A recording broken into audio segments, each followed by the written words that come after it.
Good morning, everyone. Thanks for joining us for worship this morning. It is a blessing to see all of you here on a crisp fall Sunday morning. It's a blessing to serve as the preaching minister here at the Oakcrest Church of Christ. If I've not met you, my name is Brian Simmons.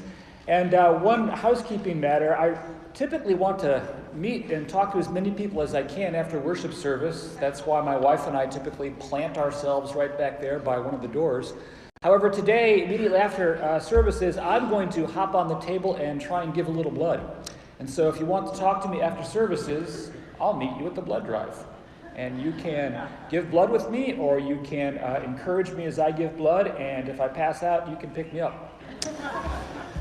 That's only happened once in all the years I've been giving blood, and all I can tell you is don't skip breakfast, lunch, play basketball, and then give blood immediately after that. It's a bad idea, trust me. Hey, by the way, you might also recall that I am not from around here, so forgive me. My wife and I came here 9 years ago from Portland, Oregon, and suffice it to say there are some interesting people out in Portland, Oregon. If you ever have a chance, not during the sermon, you might want to Google a guy on a bicycle dressed as Darth Vader who plays bagpipes. He's a well-known, I told you, not during services, okay? There's a well-known character that rides around on a double-decker bicycle, which is those really tall bicycles where the seat is about here, and way down there is the chain and pedals, and he dresses in full Darth Vader regalia with the mask and the cape and the whole bit, and he plays Scottish bagpipes as he rides the bicycle, which, don't ask me how that works, but he does it. He's an interesting character. And then for several years, during the 1990s, there was a wonderful, charming older lady who ran the Church of Elvis, a little storefront church in downtown Portland where she was standing out in front of the door trying to encourage people in downtown Portland who walked by to worship Elvis Presley, because Elvis was in fact a deity and he is worthy of our worship. And she, on some occasion, would wear the full Elvis white Las Vegas jumpsuit. Interesting people out there in Portland. I've not met anyone quite as interesting in my 9 years here in the Oklahoma City area, but I haven't been everywhere, so who knows? But I will tell you this, none of those characters has anything on Ezekiel. Seriously. If you have a Bible or a device with the Bible on it, or you just want to look at the verses on the slides behind me, you're welcome to. In the 4th chapter of Ezekiel, there is a crazy section of Scripture that you may never have encountered before, but I think we need to share it because what Ezekiel is asked to do by God is crazy. We pick up the story in Ezekiel 4 and verse 1. The Lord speaks to Ezekiel and says, "Now, son of man, take a block of clay, put it in front of you, and draw the city of Jerusalem on it. Then lay siege to it. Erect siege works against it. Build a ramp up to it. Set up camps against it and put battering rams around it. And then take an iron pan, place it as an iron wall between you and the city, and turn your face toward it. And it will be under siege, and you shall besiege it. And this will be a sign to the people of Israel." Okay, so then lay on your left side and put the sin of the people of Israel upon yourself. You are to bear their sin for the number of days you lie on your side. And so, Ezekiel, I have assigned you the same number of days as the years of their sin. And so, for 390 days you will bear the sin of the people of Israel. Verse 6. After you finish this, lie down again, this time on your right side, and bear the sin of the people of Judah. And I've assigned you 40 days, a day for each year. And turn your face toward the siege of Jerusalem, and with bared arm prophesy against her. I will tie you up with ropes so that you cannot turn from one side to the other until you have finished the days of your siege. Look, I know I missed a few days of Sunday school when I was a kid, but I don't ever remember that story, okay? I don't think there was a VeggieTales episode about that story any time in the ones that I saw when my kids were little. what in the world is going on here? Because if you were a resident of Jerusalem and you happened to be out and about on your way to the market and you came across Ezekiel laying on his side, arm bared, speaking to a frying pan on which the other side of that was this clay structure that looks like Jerusalem, and he's talking to the frying pan? That makes Darth Vader back in Portland look pretty sane and pretty normal. And oh, by the way, he would do this for 390, quick math, 390 plus 40, over 400 days consecutively. Come on, kids, let's go see the crazy man over there by the market. He's still there. Oh, and by the way, he's tied up. How is he fed? What does he do when he has to use the restroom? What does his day look like when it's raining or windy or cold? Can you imagine doing that on a day like this? And God asked him to do this.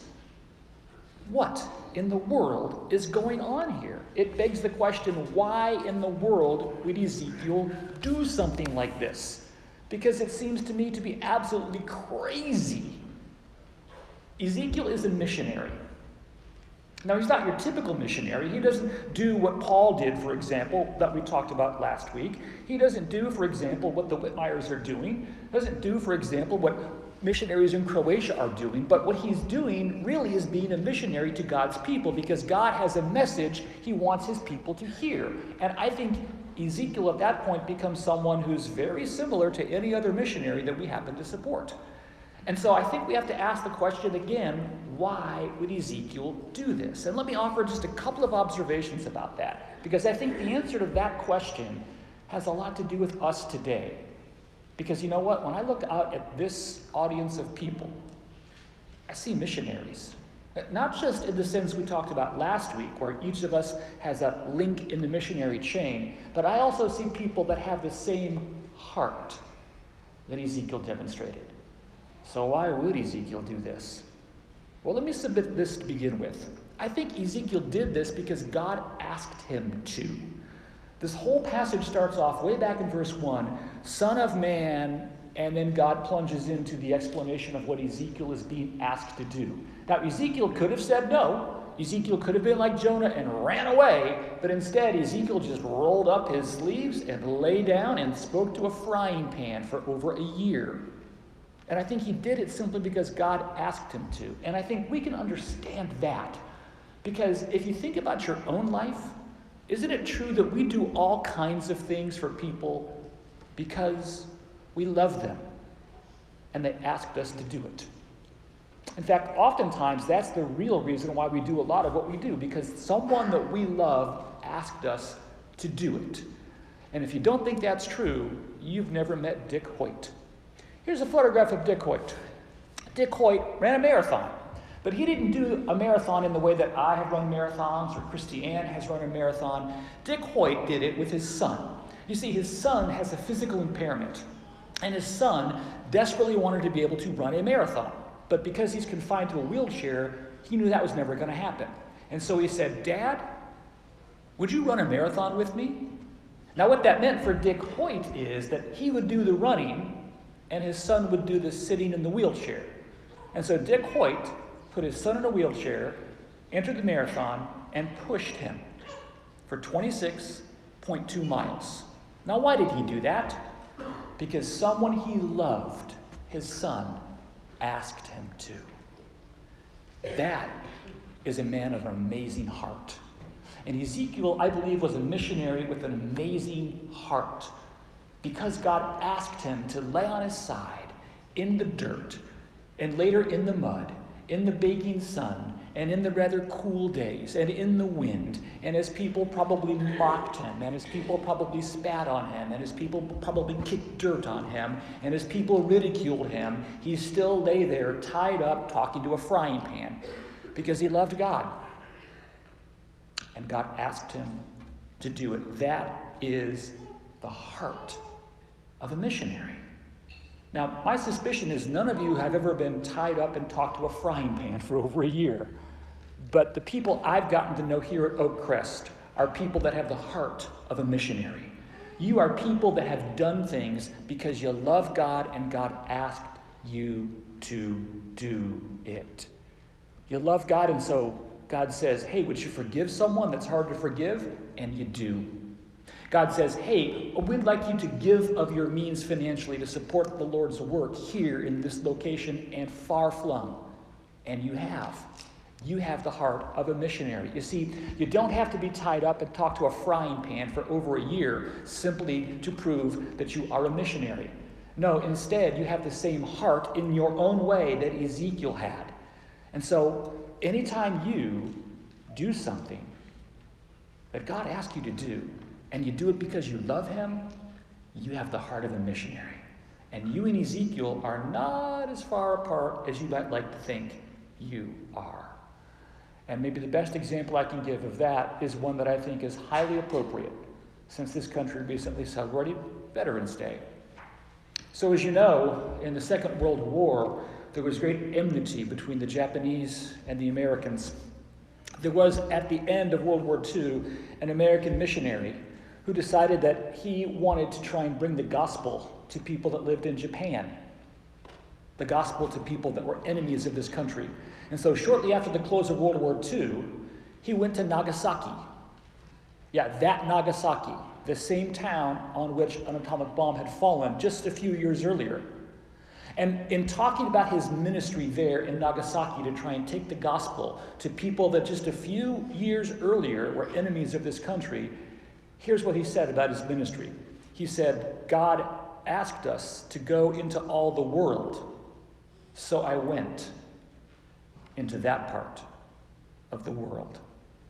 He loved God, and he went because God asked him to go. He didn't talk to a frying pan for a year. He went to share the gospel with people.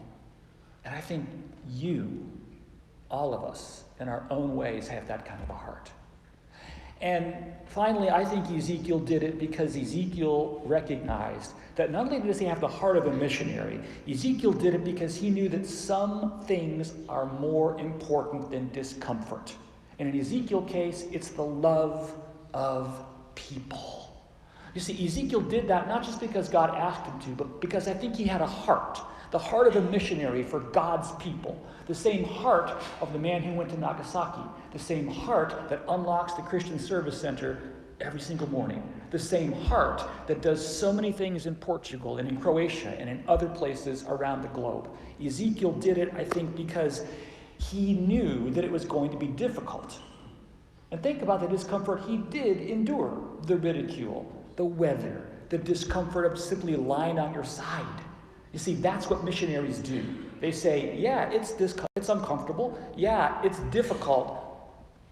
But I love these people. And so I'll put up with the discomfort. And so I will put myself in a difficult situation.